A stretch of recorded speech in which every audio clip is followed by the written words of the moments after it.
Hello friends. Today, we're embarking on a journey through time, exploring some of the most iconic and breathtaking clock towers that grace the skylines of Europe. Let's get started.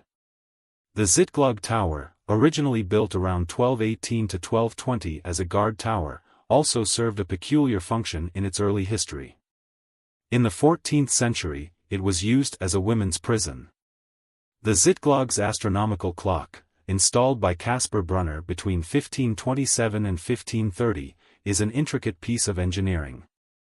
It not only tells the time but also shows the day of the week, the month, the current zodiac sign, and the phases of the moon. This complex mechanism has been in operation for nearly 500 years, showcasing the advanced technological skills of its creators long before the modern era of horology.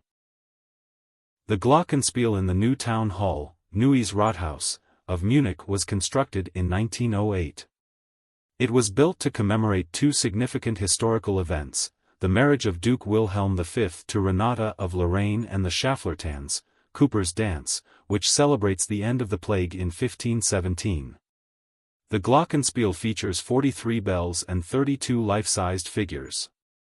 The performance lasts about 12 to 15 minutes and occurs at 11 a.m. daily, as well as at noon and 5 p.m. during the summer months. The figures in the Glockenspiel are designed to be historically accurate. For instance, the jousting knight's armor and the costumes of the Coopers reflect the styles of the respective periods they represent. One of the lesser-known aspects of the Glockenspiel is the hidden rooster that crows 3 times at the end of each show.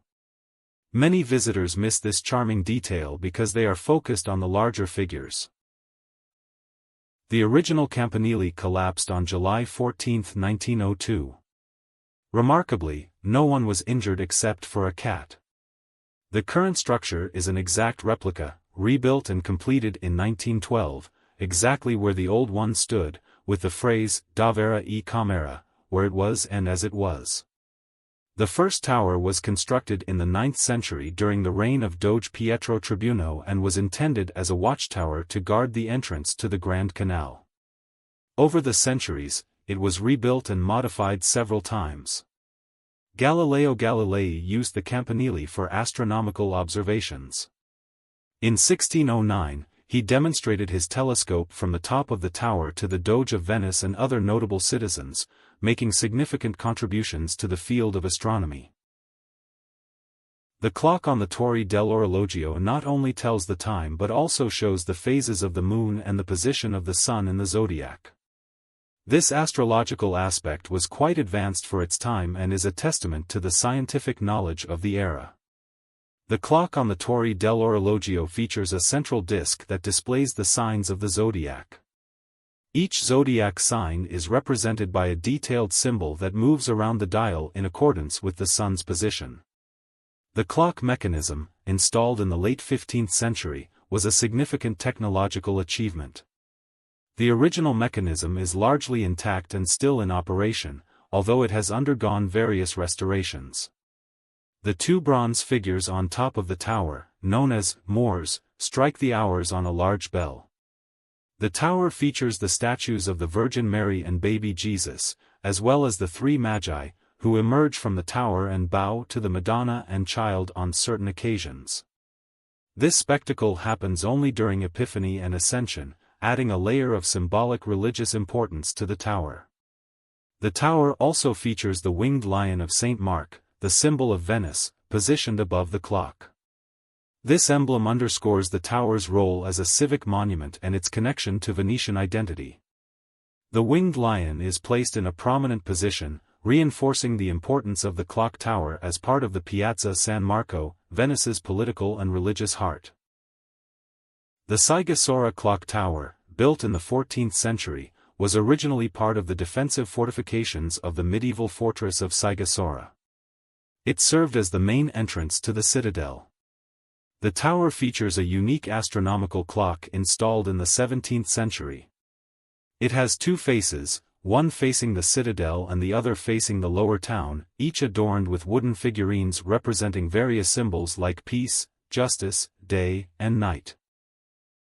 The clock tower of Notre Dame dates back to the 18th century. It was added during the major restoration works in the mid-1700s, aimed at modernizing the cathedral's functionality. The clock is situated in the south tower of the cathedral.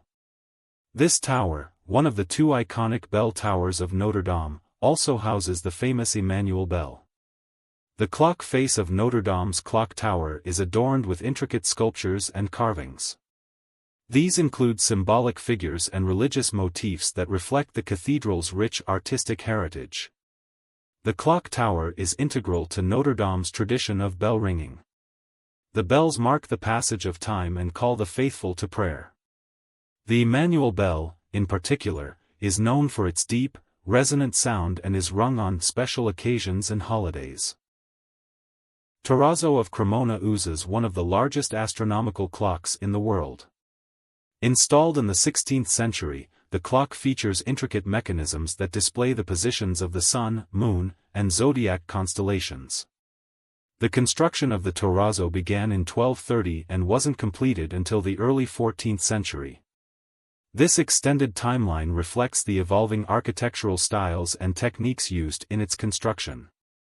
Standing at 112.7 meters, the Torrazzo is one of the tallest brick structures in Europe. For many years, it held the record for the tallest brick tower in the world. The astronomical clock also functions as a sundial. The intricate design and precision of the clock make it a fascinating study for both historians and scientists interested in medieval timekeeping. Big Ben is officially known as the Elizabeth Tower, renamed in 2012 to honor Queen Elizabeth II's Diamond Jubilee. Previously, it was simply called the Clock Tower. The Elizabeth Tower is constructed using brick and limestone, with a frame made of cast iron. The exterior features intricate Gothic detailing, making it a remarkable piece of architecture. The original bell, which was cast in 1856, cracked during testing. It was replaced by a second bell, which also cracked shortly after installation in 1859. Each of the four clock faces on the tower is 23 feet in diameter. The minute hands are 14 feet long, and the hour hands are 9 feet long. The clock faces are made of an iron frame with 312 pieces of opal glass, which can be accessed for maintenance from behind. The clock is wound 3 times a week, and the pendulum is adjusted using old pennies to ensure its accuracy. The clock mechanism is housed in a room below the belfry, and it is meticulously maintained by a team of clockmakers. Did you know? There is a special light above the clock faces, known as the Ayrton light, which is lit whenever Parliament is in session. It was installed in 1885 at the request of Queen Victoria so she could see when the members were at work. If you want to learn more interesting facts about Big Ben, you can watch the video in the comment below. The Prague horologe is the third oldest astronomical clock in the world and the oldest one still operating. It was first installed in 1410. Besides telling time, the clock shows astronomical details such as the positions of the sun and moon, and other celestial information. The lower part of the clock is a calendar dial. It was added in 1490 and shows the day of the week, day of the month, and the current zodiac sign. Every hour, the clock presents a show featuring the 12 apostles, who parade past 2 windows above the clock. 4 figures flanking the clock face represent various allegories. The zodiacal ring on the clock shows the positions of the sun in the zodiac, which was important for medieval astrology and astronomy. The blue circle on the astronomical dial represents the visible portion of the sky above the horizon, reflecting the daylight hours. The Gros horloge boasts one of the oldest clock mechanisms in Europe. The original clockwork, installed in the 14th century, was operational until 1928 when it was replaced by an electric mechanism. Unlike many other astronomical clocks, the Gros horloge features a single hand. This design was common in medieval times, as the minute hand was not introduced until the 18th century. The Gros horloge has 2 faces, one on each side of the arch, which allows it to be viewed from both directions of the street. Each face is richly decorated with golden sun rays and detailed carvings. In addition to showing the time, the Grohorloge also includes an astronomical dial indicating the phases of the moon. Thanks for watching. See you next time.